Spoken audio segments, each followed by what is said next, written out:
В адрес Госсовета поступает немало обращений граждан, обеспокоенных ситуацией вокруг запрета на рыбную ловлю. Новые правила вступили в силу 3 февраля. Согласно федеральному документу, полностью запрещен вылов любых видов рыбы на реках, где нерестится семга. Практически запрещена и ловля сетями. Ранее на проблему обратил внимание глава Коми. Он обратился к Дмитрию Медведеву с предложением пересмотреть принятые меры, ведь отдельные требования противоречат устоявшемуся укладу жизни местного населения. Любовь Лапина погрузилась в проблему.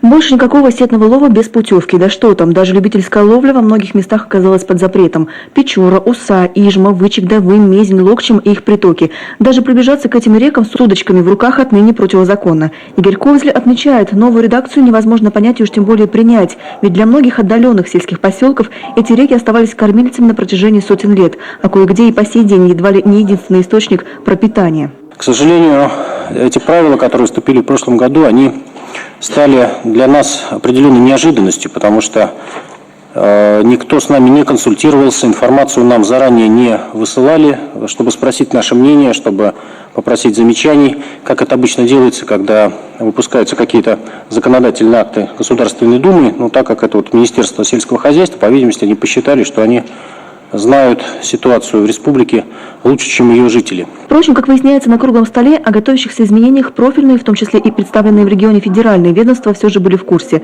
Да, Министерство сельского хозяйства России проект документа в регион на согласование не отправляло, однако выкладывало его для ознакомления на своем официальном сайте.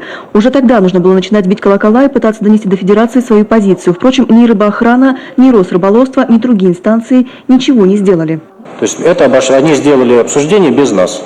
Да. Без официальных приглашений. Да. Но просто все равно странно, если вы об этом знали, по крайней мере, почему информацию не передали, так сказать, более широкому кругу лиц и не обсудили с профильными просто в учреждении, вот это непонятно.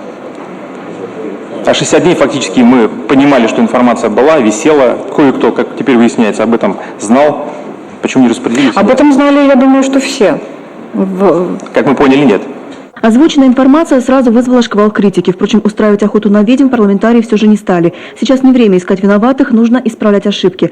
От имени главы Коми уже ушло официальное письмо на имя председателя правительства России и Министерства сельского хозяйства. По итогам круглого стола обратиться в Федерацию намерены и народные избранники.